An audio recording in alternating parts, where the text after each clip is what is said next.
ICCB ত্রৈমাসিক বুলেটিনের সম্পাদকীয়। পদ্মা সেতু বাংলাদেশের একটি দুর্দান্ত অর্জন। ভুল প্রতীক্ষিত স্বপ্নের পদ্মা সেতু নিয়ে international chamber of commerce Bangladesh বা আইসিসিবি উচ্ছ্বাস প্রকাশ করে বলেছে, উন্নয়ন অংশীদার ও বিশ্বকে দেখিয়ে দেওয়ার জন্য প্রধানমন্ত্রী শেখ হাসিনাকে অভিবাদন। বাংলাদেশের পক্ষে এটি একটি দুর্দান্ত অর্জন। বাংলাদেশ যে নিজস্ব সম্পদ দিয়ে এই জাতীয় মেগা প্রকল্প বাস্তবায়নে সক্ষম তা প্রমাণ করেছে।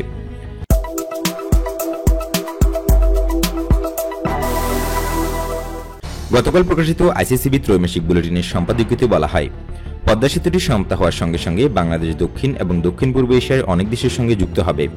এই সেতু যোগাযোগ, বাণিজ্য, শিল্প, পর্যটন এবং অন্যান্য অনেক ক্ষেত্রে অবদান রাখবে। বিশেষত এটি ভুটান, ভারত এবং নেপালের সঙ্গে বাণিজ্য ও পর্যটনের জন্য আরও দ্রুত সংযোগ স্থাপনে সহায়তা করবে। আইসিসিবির পাঠানো প্রেস বিজ্ঞপ্তিতে বলা হয়, ৬.১৫ কিলোমিটার দীর্ঘ পদ্মা সেতুর মূল অবকাঠামোটি ২০২০ সালের ১০ ডিসেম্বর শেষ হয়েছে। রাস্তা ও রেলপথ সহ দ্বিতলার সেতুটি নির্মাণের জন্য ২০০৭ সালে ব্যয় ধরা হয়েছিল $১.২১ বিলিয়ন, যা বেড়ে দাঁড়িয়েছে প্রায় $৩.৮৬ বিলিয়ন, অর্থাৎ মূল প্রাক্কলিত ব্যয়ের চেয়ে ৩ গুণেরও বেশি। নিবিড় পর্যবেক্ষণ এবং সময়মতো বাস্তবায়নের মাধ্যমে এ ধরনের বৃহৎ প্রকল্পে ব্যয় বৃদ্ধির পরিমাণ হ্রাস করা যেতে পারে। পদ্মা সেতুর রেললাইন সংযোগটি আশা করা হচ্ছে ২০২৪ সালের জুনের মধ্যে শেষ হবে। এই সংযোগ দেশের মধ্য ও দক্ষিণ পশ্চিমাঞ্চলের সঙ্গে ঢাকার যোগাযোগকে উন্নত করবে। রেল সংযোগ প্রকল্পের আনুমানিক ব্যয় ধরা হয়েছে $৪.৬৩ বিলিয়ন। এর ৮৫% একটি চুক্তির আওতায় চীনের এক্সিম ব্যাংকের মাধ্যমে চীন সরকার সরবরাহ করবে।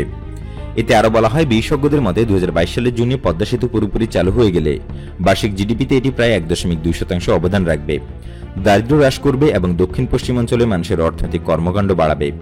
এটি দক্ষিণ এবং দক্ষিণ পশ্চিমাঞ্চলে বিনিয়োগের দরজা খুলে দেবে এবং চট্টগ্রাম সমুদ্র বন্দরকে সরাসরি বাংলাদেশের প্রধানতম স্থলবন্দর বেনাপোলের সঙ্গে সংযুক্ত করবে। জিডিপিতে প্রভাব নিয়ে লেখা হয়, জাপানের আন্তর্জাতিক সহযোগিতা সংস্থা বা জাইকার সমীক্ষা দেখা গেছে, দক্ষিণ পশ্চিমাঞ্চলের জেলাগুলোর সঙ্গে ঢাকার যাতায়াতের সময় 10% হ্রাস পেলে অর্থনৈতিক আয় ৫.৫% বৃদ্ধি পাবে। ২০১১ সালে বিশ্বব্যাংকের প্রকল্প মূল্যায়ন দলিল অনুসারে দক্ষিণ পশ্চিমাঞ্চলের জিডিপি বার্ষিক প্রবৃদ্ধি ১.৭% হবে এবং এতে জাতীয় জিডিপির বার্ষিক বৃদ্ধি হবে ০.৬%। অন্য কয়েকটি মেগা প্রকল্প নিয়ে সম্পাদকীয়তে লেখা হয়েছে, পদ্মা সেতু ছাড়াও দেশে বর্তমানে ঢাকা মেট্রো রেল, কর্ণফুলী নদীর তলদেশে বঙ্গবন্ধু শেখ মুজিবুর রহমান টানেল, হযরত শাহজালাল আন্তর্জাতিক বিমানবন্দরের ৩য় টার্মিনাল এবং যমুনা নদীর উপর বঙ্গবন্ধু শেখ মুজিব রেলওয়ে ব্রিজ সহ বেশ কয়েকটি মেগা অবকাঠামো প্রকল্প বাস্তবায়নাধীন। প্রধানমন্ত্রীর নির্দেশনা অনুসারে সংশ্লিষ্ট সব সংস্থাকে তফসিল অনুসারে চলমান এবং ভবিষ্যতের মেগা অবকাঠামোগত প্রকল্পগুলো সমাপ্ত করতে একসঙ্গে কাজ করতে হবে। কিছু মহলের আশঙ্কা সত্ত্বেও উন্নয়নশীল অর্থনীতি হিসেবে বাংলাদেশের অগ্রযাত্রা আরও মজবুত হবে।